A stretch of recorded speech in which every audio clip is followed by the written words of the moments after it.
Hey, what's up, guys? King J coming to you live from hell once again. And today I want to start things off with a quote from Dr. Dre off of Kendrick Lamar's To Pimp a Butterfly, or as I like to call it, To Limp O Butterfly. I'm going to leave that in, whatever. Anyways, there's a piece in that song where there's a quote. It sounds like it's a phone call. And Dr. Dre says, "Anybody can get it. The hard part is keeping it, motherfucker." And that line, it loops in my head as I work out or as I just approach everything in my day-to-day life, because I'm thinking about sustainability. In terms of manifestation, you have to sustain a mindset of stability. When you go into these self-concepts that don't allow for things to come in, it's always has this bit of resistance to it.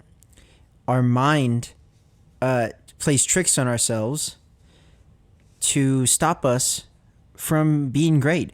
And I think I had just said it in another video. We always prepare ourselves for the worst. We never prepare ourselves for greatness. That's why when it happens, sometimes we're totally blown away. Like, it just doesn't make sense. It's not in our reality. We weren't prepared for this scenario. And the thing about keeping something is it's almost like a bar of soap that could slip out of your hands at any time. And that's why I would say things like it's not about determination. Because I feel like motivation and determination, they're really reliant on where you're at and the circumstances around you. But the circumstances are so irrelevant to beliefs, because our beliefs are something that we truly, truly believe. There's no way you could shake it. And so when you approach everything in your life with this unshakability, like it just doesn't matter what you hear, see, you just know, then it's not really a trying process. There's not a lot of fighting. It's not something you have to try to keep. Yet, I keep feeling this idea of I need to maintain. There's a chance I could relapse to a way of thinking that I don't like. And it's really weird because it's like I don't believe in myself. That's the ultimate realization. It's like I don't trust myself. It's like I don't want to be my friend. And then I have to remember, how can anybody want me if I don't want myself? If I don't love myself? If I don't appreciate myself? I'm waiting. It's not a waiting game. It's a trusting game. It's a loving game. And this, I know this is all vague shit, but it applies to anything you want to do, artistically, creatively, things that take a lot of effort. It's like Mike Tyson says, greatness is just doing something really, really hard with ease. That's why people perceive it as greatness. But how do you do something that's traditionally, quote unquote, super hard with ease? You have to do it a lot, don't stop doing it. But that's just one part of it. Because you have to be in it all the way. And that's 90% mental. Your mentality, you could be giving, you think you're giving your all, but a lot of times we're not really there. We're not really mentally in it. We're just showing up. Yeah, that's half the battle. That's part of it. But the other part of it is defeating the battle that's going on in your head. And nobody can do that but you. We have people. That's what a good partner, that's what a good boyfriend or girlfriend does. They calm the demons in the brain, make you feel safe, comfortable. We latch on to that. We need that. Like mama's milkers, right? What happens when that nipple pops out? You're crying. You're wondering, oh no, I'm not safe anymore. And the thing is, when we become that for ourselves, that stability, it's going to help our partner because it takes the burden off of them. It takes the load off of them having to be both a parent to a child and a partner to another equal-minded person. Now, there's some people that are nurturing, and it's natural for them to be that way, and that's what they look for. But the truth is that if we're drawn to that, it's a dynamic that will never end. You know, it's a cycle that will never actually take us anywhere we may want to go. Now, it might feel comfortable. It might feel perfect, but it's not going to be sustainable if you're not completely aware of the damage it may cause psychologically, emotionally to everybody involved. You know, it's like a conversation that I had with my dad where I said, you know, you don't want to be the voice in the back of my head every time, you know, I make a mistake that says you fucked up, you know? And the truth is that would be my voice. It wouldn't be his. But a lot of times we do that. We take an expectation that somebody might have of us and we elevate it to the point where if we're not up to par, you know, we just think of their face in disappointment.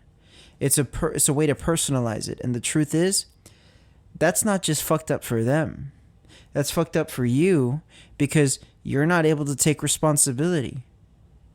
You're not able to look in the mirror and say, these are my mistakes. And I'm sorry for these mistakes. And I forgive you for these mistakes. Let's keep going. We have to motivate ourselves. And motivation, it can't be reliant on the circumstances of where you're at, because it's never going to be the right time and the conditions are never going to be perfect. And it's those, and it's that right there. It's like David Goggins likes to say.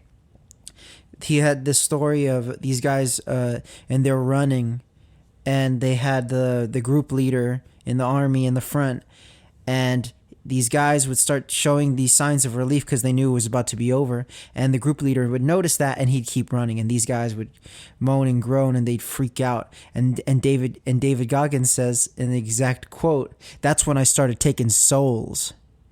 That's when the demons come out. Because that's what he was waiting for. Those circumstances that were unfavorable. Because that's what fueled him. That's what showed him that he was always looking to see the beast inside of him. Still is. That's what he's trying to give to people. That's what he's trying to show people. There's something inside of you that keeps you going. Something inside of a human that keeps them curious, hopeful, searching. When you lose that, it might feel like everything is meaningless. Because the truth is everything is meaningless. And that's it's like a blank canvas. Give it some meaning. You don't want that responsibility? Well, then you don't need that responsibility. It's not that deep.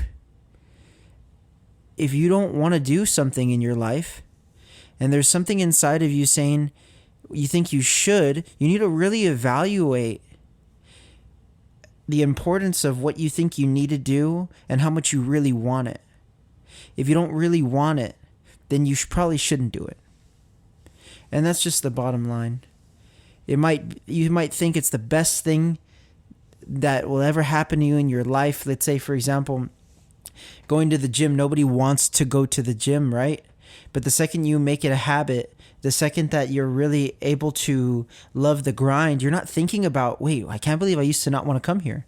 Now I want to come here all the time. So your relationship with things can change at an instant, and you need to be open to that. You need to be open for things to change. Because, you know, if we're constantly focusing on what we're not looking for or what we don't want to have to do, it's going to be this never-ending cycle of bullshit. And the second that we really reevaluate, okay, if this is something I really want, a desired outcome, result, or something, and this is the work that I have to do, if I really, really, really want this thing, then I can't look at that stuff as work. I have to look at it as a process of enjoyment, a process that could be fun.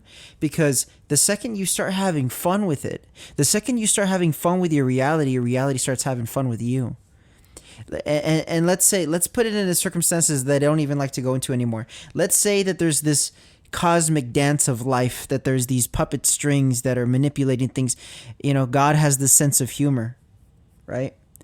There's always these things that happen in such ironic ways that we could never predict. And that's the beauty of it.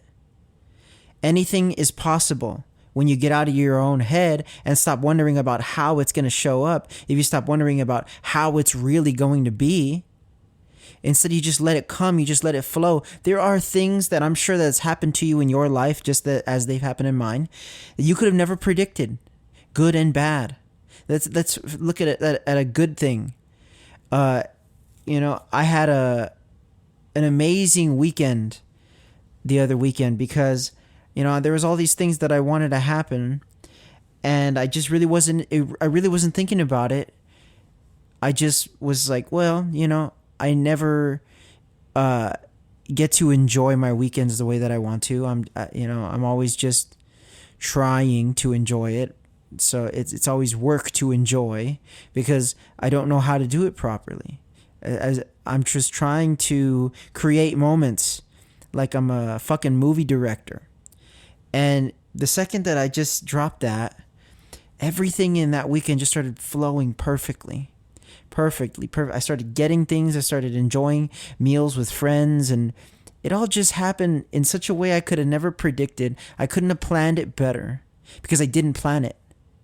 I just let it happen, and I was open. I was open to receiving. So if things started to annoy me, I didn't look at it as, oh, of course this happens to me. I just looked at it as, oh, this is happening. I don't think this is going to be much of a big deal. I'll let that go, and I'll just keep receiving. It's like your thoughts are coming and going, and rarely, it's like the Headspace app says, we're so aware of when the thoughts appear. Very rarely are we aware when they leave. And that's life. That's moments too. Everything is ever changing. When you embrace that change and say, bad things are going to happen, great things are going to happen. The things that are bad, we have to change the way we look at those. We could change the way we looked at those things right now. Stop looking at the past as this storybook. Everything is doomed to repeat itself. That's a story that we tell. And that's a story that other people like for us to believe. Because it makes them feel like they're not the only ones. But it's okay, because the truth is everybody has things that happen to them in their life that somebody can relate to. We're all connected in a way, but why are we going to let the negativity repeat itself over and over and over again? When we could say, if we want something, I can get it. And that stuff, that work to get it, I'm going to enjoy the process because I know what it means to me. I know if I don't do this, everything's fine. I know if I do this, everything's going to be fine. So if no matter what, and that's what you have to know. You have to know no matter what, everything's fine. Because the second that you're in these doubting phases in your head is the second that you're not there for yourself.